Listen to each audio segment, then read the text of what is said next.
ভাগ্যের কি পরিহাস জানেন তো, যে দিদি আপনাদের বেয়াই আমার স্বামী আর মিনুর অবৈধ সন্তান।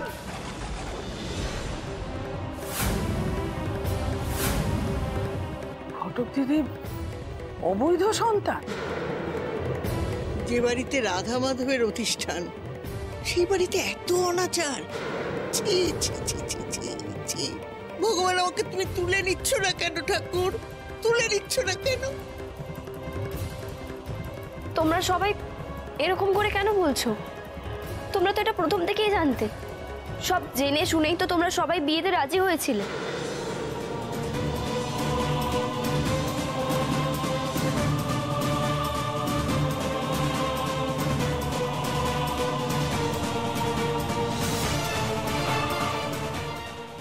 দাঁড়া তো ঘটক দিদি, তুই এসবের মধ্যে ঢুকিস না। আরে কি সমস্যা হচ্ছে আমি বুঝতে পারছি না। ঘটক দিদির তো দুই মা, একজন যশোদা মা আর একজন দেবকী মা।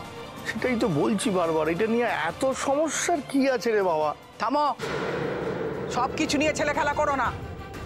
এটা আমার ছেলের জীবনের ব্যাপার, আমার বাড়ির মান সম্মানের ব্যাপার। আচ্ছা বাবা, জীবন মরণ মান সম্মান এসব কথা কেন আসছে বলো দেখি? সেটা যদি তুমি বুঝতে, তাহলে এখনো পর্যন্ত ঘটক দিদিকে নিয়ে এত তোল্লাই করতে না।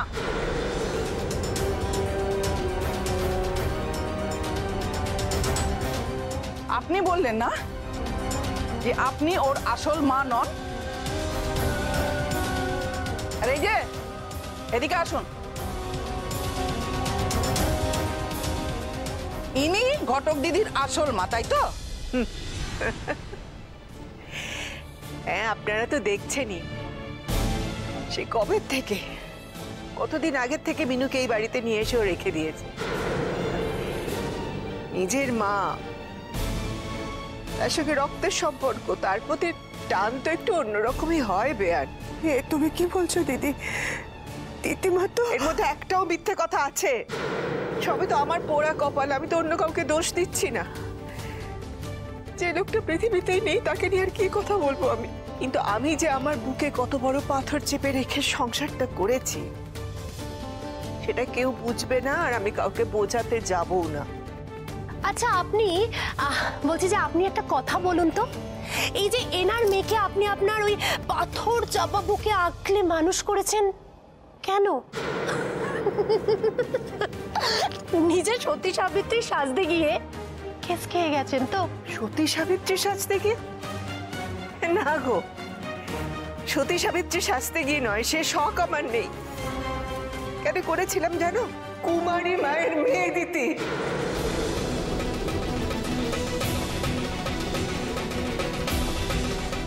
সারা পৃথিবীর লোক ওর দিকে কাদা ছুটবে, ওকে পাথর ছুঁড়ে মারবে, তার জন্য ওকে বাঁচাতে, আমার সংসারটা সম্মান বাঁচাতে আমি এটা করেছি। জিজ্ঞেস করুন না ওকে, জিজ্ঞেস করুন। কোনোদিনও একটা মুহূর্তের জন্য ওকে অবহেলা করেছি আমি? কোনোদিন বুঝতে দিইনি আমি ওর মা নই, আমি ওকে শুধু পালন করেছি, বুঝতে দিয়েছি ওকে। তবু তো দিন শেষে এটাই সত্যি যে আমি ওর মা নই।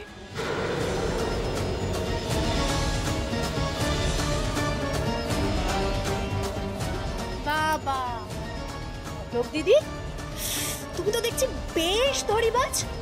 না মানে তুমি যে অবৈধ সন্তান, সেটা যাতে সবাই বুঝতে না পারে, সেই জন্য সবার সামনে ওনাকে মা মা বলে ডেকেছো, আর নিজের মাকে মিনু মা।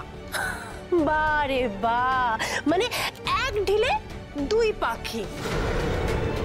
নিজের মাকে মা বলেও ডাকা হলো, আর কেউ ধরতেও পারলো না। এইবার আমি একটা জিনিস বুঝতে পারছি যে মিনু মা সকাল থেকে ঘটক দিদির জন্য পায়েস রান্না করার জন্য কেন এত আগ্রহী ছিল। জানেন মা, আমি ওনাকে রান্নাঘরে ঢুকতে দিইনি, বারণ করেছিলাম। তাই বাইরে উনুনে মাটির হাঁড়িতে উনি ঘটক দিদির জন্য পায়েস রান্না করলেন। না না, এটা ভালো পয়েন্ট বলেছো। এই যে বেয়ান্টু, আপনার না পায়েস করাটা উচিত হয়। দেখলেন তো আমার পায়েসের উপর কেউ ভরসা করতে পারলো না, আবার আপনি পায়েস করে আনলেন, এটা কি ঠিক করলে? করে এটা বাড়তি খরচ করে ফেললেন না? হ্যাঁ গবা, বলছিলাম যে সব কিছু ফাদলামো করে এভাবে এড়িয়ে যাওয়ার চেষ্টা করিস না। ওরা ওরা আমাদের প্রতারণা করেছে, আমাদের ঠকিয়েছে। ঘটক দিদির সমস্ত পরিচয় গোপন করে আমি দাদু ভাইয়ের সঙ্গে বিয়ে দিয়েছিলাম। ছি ছি ছি, এখন এই সমস্ত কথা আমি ভাবতেও পারছি না, ছি। ঠাম্মি, ঠাম্মি, কোনো কিছু লুকানো হয়নি। তোমাদেরকে সব জানিয়েই তোমরা এই বিয়েতে রাজি হয়েছিলে। কি করে জানবো?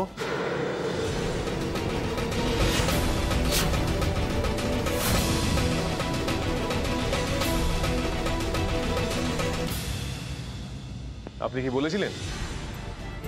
বিয়ের সময় তো হাজার একটা কথা বলেছিলেন, কিন্তু এই আসল ইনফরমেশনটা কি দিয়েছিলেন? কি হলো, চুপ করে আছেন কেন? বলুন। কিন্তু বুম্বা, তুই এভাবে জেরা করছিস কেন? তুই কি মা, বৌদি, দিদি এদের দলে নাম লেখালি? হ্যাঁ, মেয়েটা তো ঘাবড়ে যাচ্ছে। আমি না বললেও আমার মা, আমার বাবা সবটা আপনাদের জানিয়েছিলেন আগে। না, কেউ জানাননি। না আপনি, না আপনার বাড়ির লোক। আচ্ছা, আমি একটা কথা বাবা প্লিজ কিছু বলুন। শালাবাবু, শোনো না, তুমি হঠাৎ এই বিষয়টা নিয়ে এত উত্তেজিত হয়ে পড়লে কেন? মানে যেটা হয়ে গেছে। আর না তুহিনদা, তুমি যাই বলো না কেন, ভায়োলেশন অফ ইনফরমেশন আমি কিছুতেই সহ্য করব না। ওনাকে বলতেই হবে উনি কেন এই গুরুত্বপূর্ণ কথাগুলো লুকিয়ে গিয়েছিলেন।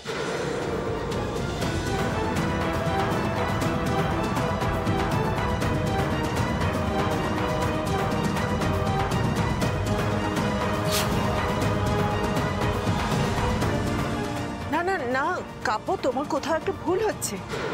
আমরা কিচ্ছু লুকোইনি, আমরা সব কথা বলেছিলাম, সমস্ত বিয়ের আগেই জানিয়েছিলাম। জিজ্ঞেস করো তোমার বাবাকে।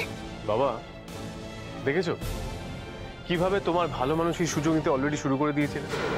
আমার বাবাকে যদি আপনারা বলতেন, তাহলে আমার বাবা কি, আমার মাকে, ঠাম্মিকে কথাটা বলতেন না, চেপে যেতেন? না, আসলে কি হয়েছে, আমাকে ওনারা শাক দিয়ে মাছ ঢাকার চেষ্টা করো না তুমি। তুমিও কিছু জানতে না। আপনাদের লজ্জা করে না? নিজেদের দোষ ঢাকতে আমার নিরীহ স্বামীর ওপর দোষারোপ করছেন। না, তোমাদের কোথাও ভুল হচ্ছে বাবা। আমি বলছি, শোনো আমার গবা, তোর কাছে এই বাড়ির সম্মানটা বড় না এদের মিথ্যাচারটা ঢাকা বড়? বয়স বাড়ার সঙ্গে সঙ্গে যে বুদ্ধি লোক পায় সেটা তোমাকে দেখে স্পষ্ট হচ্ছে। দূর, আমার তো মুখ ফুটে কেউ কথাই বলতে দিচ্ছে না। মনে মনে বলে আগে কথাগুলো গুছিয়ে নি, তারপরে সুযোগ পেলেই উড়ে দেবো। ভেবেছিলাম আমি সত্যিটাকে মাটি চাপা দিয়ে দিয়েছি, কিন্তু এই যে আবার কবর করে এমন করে বেরিয়ে আসবে সেসব তো কল্পনাই করিনি। সবটা হাতের বাইরে চলে যাচ্ছে। গোবিন্দ মল্লিক, কি করবি তুই এখন? দেখুন, আমার বাবার সম্পর্কে এরকম মিথ্যে কথা আমি কোনোভাবেই সহ্য করব না। এরকম একটা ইনফরমেশন আপনারা সবাই বেমালুম চেপে গেলেন।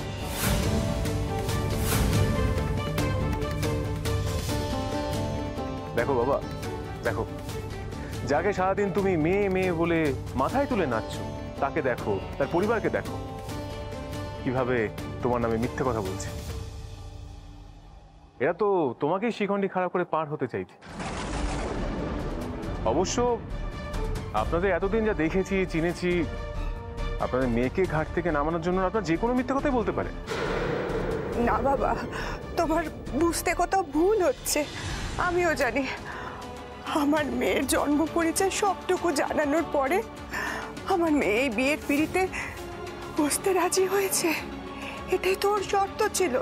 দেখো, শুধুমাত্র নিজের সুখের জন্য নিজের জন্ম পরিচয় লুকিয়ে বিয়েতে রাজি হবে, এমন মেয়ে তো আমার দিদিমা নয়। চুপ করো, একদম চুপ করো। তোমার মতন মেয়ের সঙ্গে কথা বলতে আমাদের রুচিতে বাধে, বুঝেছো? যে জায়গাটায় তুমি দাঁড়িয়ে রয়েছো এই জায়গাটা দাঁড়াবার অধিকার পর্যন্ত তোমার নেই। আমাকে এই জায়গাটায় গঙ্গা জল দিয়ে পরিষ্কার করতে হবে, সমস্ত বাড়িটা গঙ্গা জল দিয়ে পরিষ্কার করতে হবে। ছি ছি ছি ছি, ভগবান ভগবান, এও আমার কপালে লেখা ছিল। ছি ছি ছি। দিদুন দিদুন তুমি প্লিজ এভাবে কথা বলো না, খুব খারাপ লাগছে শুনতে। না, মায়ের কথাগুলো শুনতে কঠিন লাগতে পারে, কিন্তু এটা তো সত্যি যে এরকম একটা জিনিস না জেনে আমাদের বাড়ির ছেলের সঙ্গে ঘটক দিদির বিয়ে হয়েছে, বা আপনাদের সঙ্গে আমাদের একটা সম্পর্ক তৈরি হয়েছে, এটা তো ঠিক হয়নি। আমি বলছিলাম যে ব্যাপারটা জানা থাকলো কি না থাকলো তাতে আমাদের কাব্য আর ঘটক দিদির দাম্পত্য জীবনে কোনো রকম সমস্যা হতো না ঠিকই, কিন্তু যে কোনো সম্পর্কের ভিত হচ্ছে বিশ্বাস। সেখানে যদি কোনো কিছু মিথ্যে বা গোপন থাকে তাহলে ভিতটা নড়বড়ে হয়ে যায়। তাছাড়া একটা সংসার আছে, একটা সমাজ আছে। মেজো মামা দেখো দেখো, সোজা কথা হচ্ছে এটা যে আমাদের এই সমাজে না এই সমস্ত নোংরামি জাস্ট মেনে নেওয়া যায় না।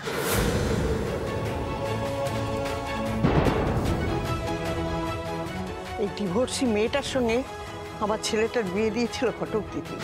এই সব কিছু আমি মেনে নিয়েছিলাম, রাগ দুঃখ সমস্ত কিছু ভুলে আজ হই হই করে ঘটক দিদির জন্মদিন আমরা পালন করছিলাম, মন থেকেই করেছিলাম। কিন্তু তার যে আমার নক্কারজনক জন্ম রহস্য রয়েছে সেটা তো আমি জানতাম না।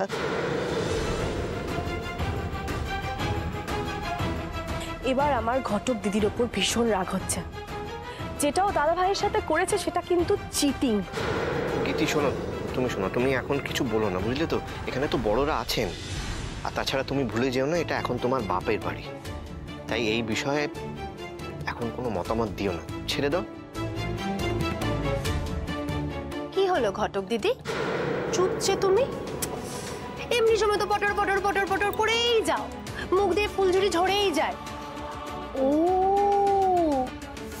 ধরা পড়ে গেছে বলে কি তোমার ফিউজটা কেটে গেছে গো? হ্যাঁ, কিন্তু দেখো তুমি যদি ভাবো যে তুমি চুপ করে থাকলে পার পেয়ে যাবে, সেটা কিন্তু হতে দেবো না একদম।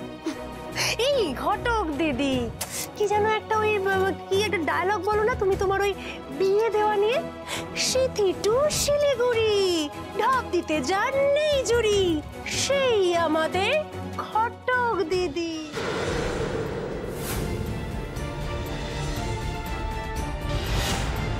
কি হচ্ছে কি তানিয়া? আমি তোমাকে বারবার বলছি না যে এই ব্যাপারে ঘটক দিদির কোনো দোষ নেই? এখনো তোমার শিক্ষা হলো না, তাই না? এখনো তুমি ঘটক দিদির দিকে ঝোলটা নিয়ে কথা বলবে?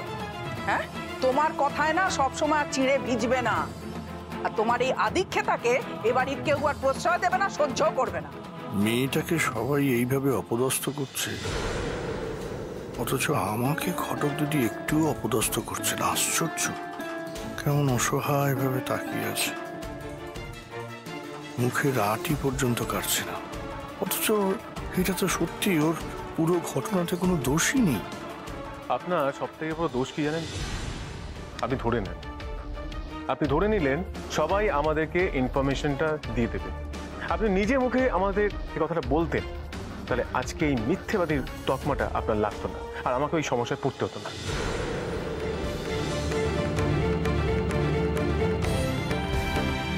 ঠাকুর, আমি যে কিছু বলতেও পারছি না, আমার তো সত্যি কিছু করার ছিল না, সব বলেই বিয়েতে বসেছিলাম। তাহলে আমি এখন কি জবাব দেব ঠাকুর? কি জবাব দেব বলো?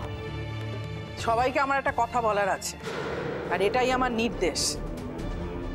এই ঘটনার পর আমি সিদ্ধান্ত নিয়েছি, এই বাড়িতে কিছুতেই ঘটক দিদিকে রাখা যাবে না। ঘটক দিদিকে এই বাড়ি ছেড়ে চলে যেতে হবে।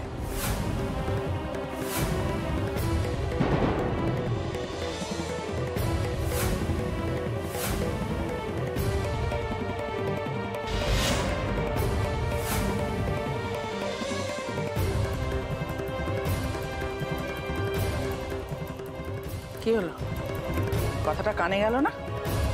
আমি তো তোমাকে বেরিয়ে যেতে বললাম। যাও, বেরিয়ে যাও, যাও। হেব্বি ঢাটা মেয়ে তো তুমি। হ্যাঁ, ও আচ্ছা, তুমি এইভাবে বেরিয়ে যাবে না, আমি বুঝতে পেরেছি। মানে আমাকে তোমায় ঘাড় ধাক্কা দিয়ে বের করতে হবে, তাই না ঘটক দিদি? হ্যাঁ, আমি কোনো মিথ্যে কথা বলিনি। আমার মরা বাবার দিব্যিকে আমি বলছি, আমরা কোনো সত্য গোপন করিনি।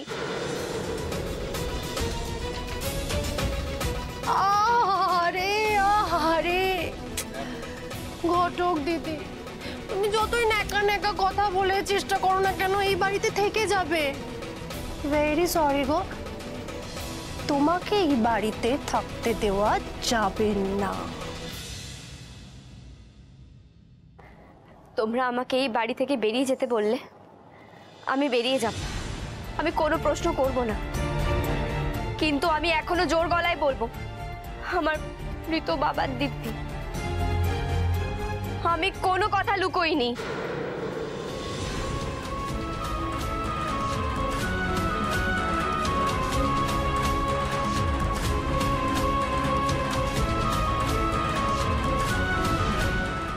মেয়েটা ওর মৃত বাবার দিব্যি দিচ্ছে, তো একবারও আমার নামটা মুখে আনছে না কেন? দিদিমা তুই ওসব দিব্যি টিব্বি দিয়ে কোনো লাভ নেই। আমরা তোমাকে কেউ ক্ষমা করব না। এ বাড়ির কর্তা তোমাকে আগলাতে চাইলেও না।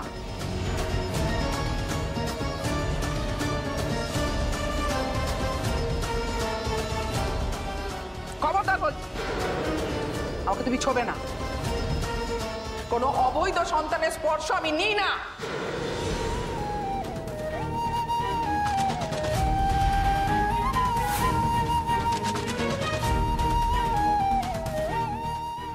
টুম্পা, ও টুম্পা, এটা আবার কি হয়ে গেল রে?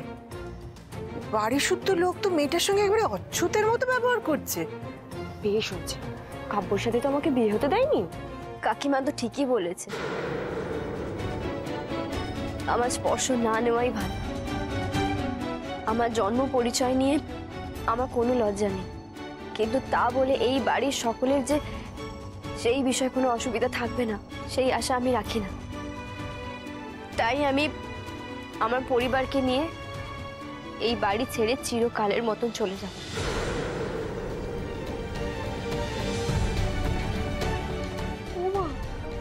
তাহলে তো আমাদেরও চলে যেতে হবে। তার থেকে তো আমরাই বিপদে পড়ে গেলাম।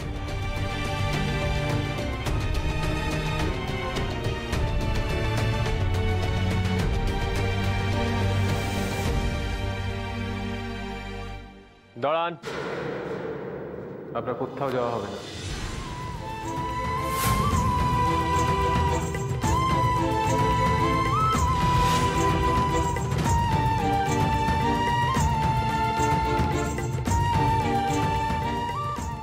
তুই কি করছিস বোম্বা?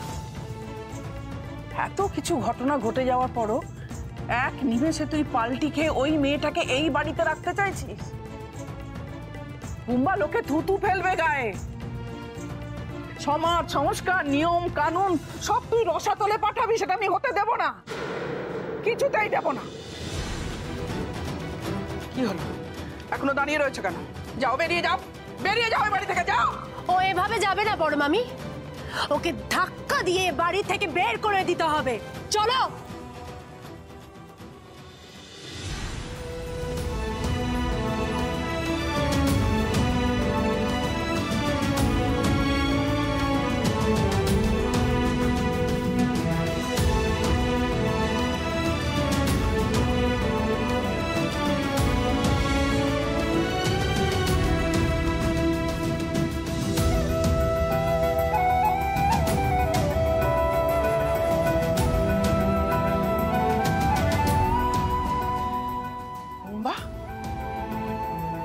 আবার ওর হাত ধরছিস? আবার?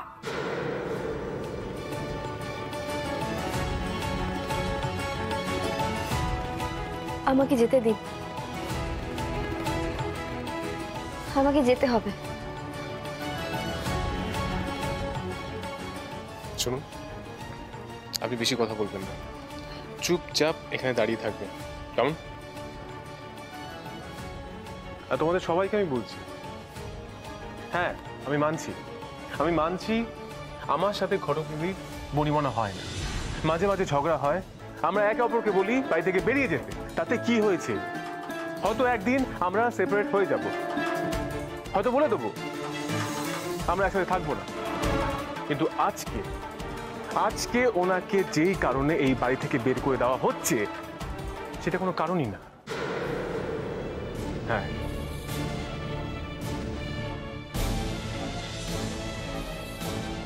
কি ব্যাপার দাদু ভাই, এর মানেটা কি? তুই কি তোর বাবার মতন মস্করা করছিস? না ঠাম, আমি একদম সিরিয়াস। আমি সবটাই সিরিয়াসলি বলছি। আমার একটা কথা বলো তো, এটাতে ঘটক দিদি কি করবে? উনি বৈধ না অবৈধ সেটা জেনে তো উনি পৃথিবীতে আসেন। এটাতে ওনার দোষ কোথায়? কেন এটাতে ওনার ব্লেম করা হচ্ছে? না, আমি এটা বুঝতে পারছি না যে এই বিষয়টা নিয়ে এত মাতাপাতি করার কি আছে। না, আমি সত্যি ভয় পেয়ে গেছিলাম যে তুই আবার ঘটক দিদিকে দোষী ভাবিস কিনা।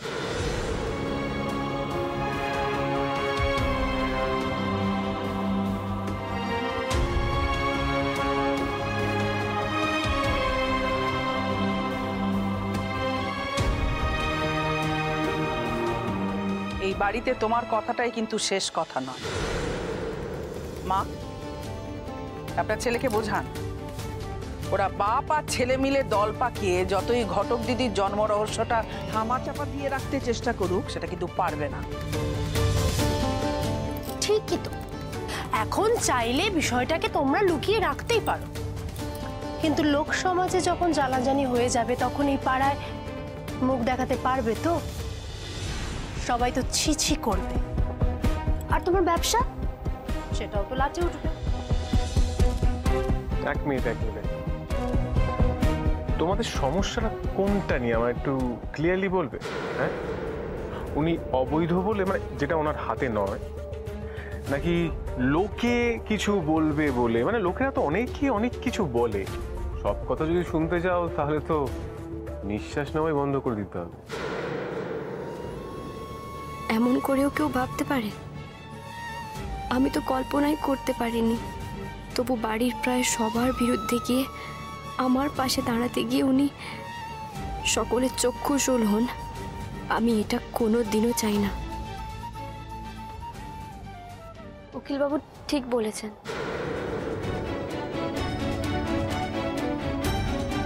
আমার জন্ম পরিচয় আমার হাতে নেই, কিন্তু একটা ভুল তো আমি করেইছি। আমি নিজের মুখে আপনাকে বা এই বাড়ির কাউকে এই সত্যিটা বলিনি। তাই আমি আর এই বাড়িতে থাকবো না।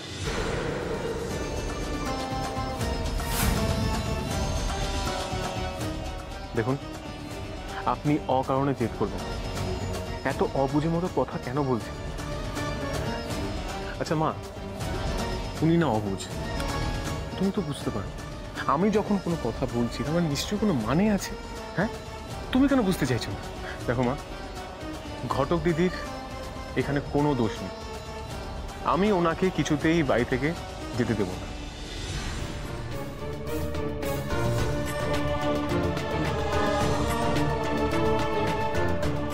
ওই লোকটার আবার দরদ দেখো দিদির উপর, যেতেই দিচ্ছে না। তুই চুপ করতো, এই সময় সমস্ত উল্টো পাল্টা কথা। আমি ভাবছি অন্য কথা। আমি ভাবছি যে দিদিকে যদি বাড়ি ছেড়ে চলে যেতে হয়ও, কিন্তু আমাদের একটা ব্যবস্থা করতে হবে তো, যে যাতে আমরা থেকে যেতে পারি। ঘটক দিদি যদি এই বাড়িতে থাকে বুম্বা, তাহলে তো তোর আমার যাওয়ার একটা ব্যবস্থা করতে হবে, তাই না? কারণ এই বাড়িতে হয় ঘটক দিদি থাকবে, আর না হলে ভবানী মল্লিক।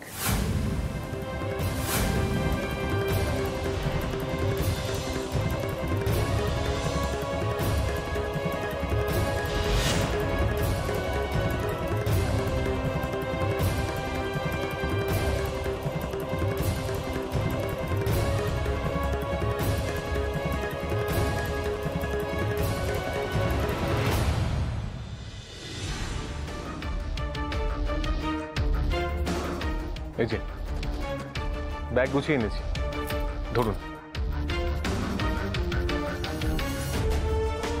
এবার চলে যেতে হবে।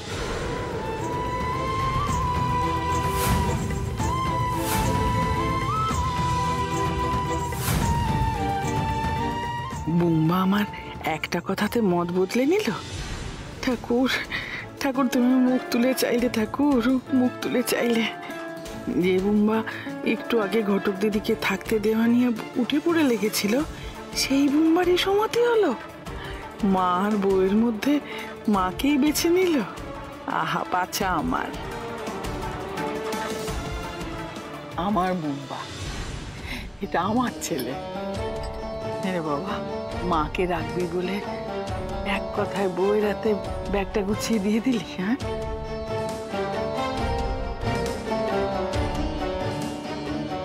এখনো দাঁড়িয়ে রয়েছো কেন? যা বেরো, দূর হও এখান থেকে। শোনা ছেলে আমার বুম্বা। শোনো, তুমি হচ্ছে গিয়ে আমার জন্মদাত্রী মা, তোমার প্রতি তো আমার কর্তব্য আছে। আর ঘটক দিদি আমার স্ত্রী, আমার ওনার প্রতিও কর্তব্য আছে। উনি যদি আজকে এখান থেকে বেরিয়ে যান তাহলে যাবেন কোথায়? যাওয়ার তো কোনো জায়গা নেই। আর যে কথায় ওনাকে বার করে দেওয়া হচ্ছে সেটা ইতিক্যালি খারাপ, তাই সেটা আমি সমর্থন করতে পারবো না। তো বলছি মা, ওনার যদি এই বাড়ি ছেড়ে যেতেই হয়, উনি শুধু একা নন, সঙ্গে আমিও যাব।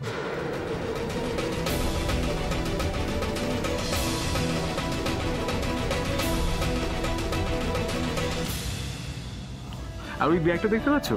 ওই ব্যাগের মধ্যে শুধু ওনার জামা কাপড় না, আমার জামা কাপড় আছে। কি হলো, দাঁড়িয়ে রয়েছেন জি? চলুন। এই দাঁড়া দাঁড়া দাঁড়া, কোথায় যাবি তোরা? না, তোদের তো আমি একা ছেড়ে দিতে পারি না। তোরা যদি যাস আমাকেও তো যেতে হবে। হ্যাঁ, আমিও যাবো। কি গো বড় মামি, বড় মামা বাইরের একটা বেজন্মা মেয়ের জন্য তোমাকে ছেড়ে চলে যাবে? ইস, আরে না, ওই বাপ আর ছেলের ওই মেয়েটার উপর দরদ দেখানো আমি বের করছি। দাঁড়া। দরদ না বাবা, দরদ না, এটাকে বলে প্রায়শ্চিত্ত। আমি অন্যায় করেছি, তাই প্রায়শ্চিত্ত আমাকেই করতে হবে। এই যে সবার সামনে এই মেয়েটি অপমানিত হচ্ছে, কার জন্য? আমার ভুলের জন্য তো। তাই সব দোষটা আমার, আমার বাবা, আমার। কি বলতে চাইছো তুমি? ওই মেয়েটাকে আড়াল করে আবার নতুন গল্প বানাতে চাইছো তুমি? হ্যাঁ, আমি আড়াল করতে চাইছি না বাবা। ওর স্বর্গীয় পিতৃদেব ওর জন্ম রহস্যটা আমাকে পুরোটাই বলেছিলেন, এবং এটাও বলেছিলেন যে বাড়ির সকলকে যেন জানানো হয়, তারপরে যেন বিয়ে ঠিক করা হয়।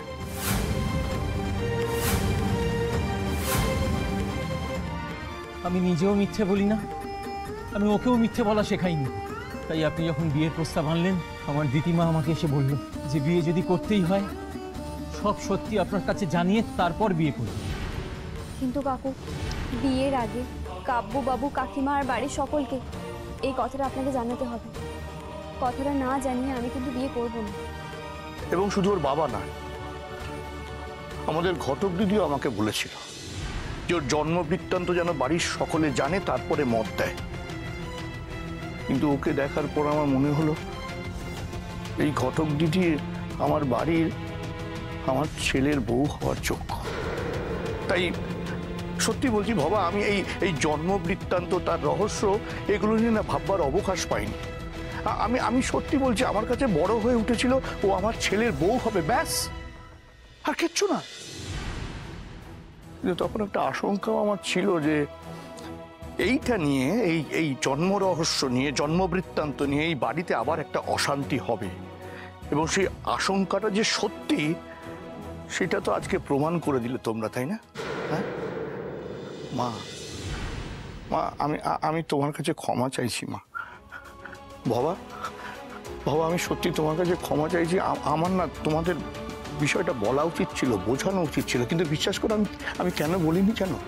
আমি চেয়েছিলাম যে ঘটক দিদি এবং আমার ছেলে যাতে সুখে থাকে, ভালো থাকে, ওদের সুখী দাম্পত্য জীবন কাটুক। আমি সেই কারণে এইটা লুকিয়ে গেছিলাম। আমি ভেবেছিলাম কালের নিয়মে সবকিছু মুছে যাবে, আর কেউ, কিন্তু এখন তো দেখছি সেটা ঘটলো না। না বাবা, সত্যিটা কোনোদিনও চাপা থাকে না, কোনো না কোনোদিন সেটা সবার সামনে চলেই আসে। তার মানে বাবা, ঘটক দিদি প্রথম থেকে সত্যি কথা বলছি, আমরা কেউ ওনার কথা বিশ্বাস করিনি। না না উমা, আমি তো বলতে চেয়েছিলাম, আমি তোকে, মাকে, বাবাকে বলতে চেয়েছিলাম সত্যিটা, কিন্তু তোরা তো সবাই মিলে আমাকে দাবিয়ে দিয়েছিলি, বলতে দিসনি। বলেই বা কি হতো? আর প্রথম থেকেই সবাই তো ঘটক দিদিকে দোষী সাব্যস্ত করেই ফেলেছিল। বলে কি লাভ হতো? কোনো লাভ হতো না। তো একটা জিনিস জানিস, এই যে এখন সবটা বলে ফেললাম, তারপরে না আমার নিজেকে খুব হালকা লাগছে, ভালো লাগছে। দিদিমা, আমি তোর কাছে, তোর পরিবারের কাছে হাত জোর করে নতমস্তকে ক্ষমা চাইছি। আমি ভুল করেছি, তাই তোকে আজকে এই অপমানটা সহ্য করতে হচ্ছে। আমাকে ক্ষমা করে দিস মা, ক্ষমা করে দিস। না বাবা, তুমি কখনো ক্ষমা চাইবে না। বাবারা তো মেয়েদের কাছে হিরোর মতো হয়। তুমি যা করেছো একদম ঠিক করেছো, তার জন্য তুমি কখনো ক্ষমা চাইবে না। বাবা,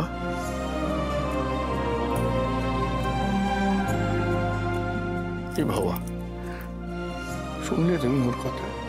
আমাদের হিরের মতো মেয়েটার কথা শুনলে? বাবা, তারপরেও তুমি বলবে ওকে এই বাড়ি ছেড়ে চলে যেতে? ও তোমার সন্তানের মতো, তোমার ছেলের বউ। ওকে একটু ক্ষমা করতে পারছো না? ওকে বুকে টেনে নিতে পারছো না? বলছো না তুই যাবি না, আমার কাছে থাক, আমাদের বাড়িতে থাক, একবারও বলতে পারছো না? না, ঘটক দিদি যদি এই বাড়িতে থাকে তাহলে আমি এই বাড়িতে থাকবো না।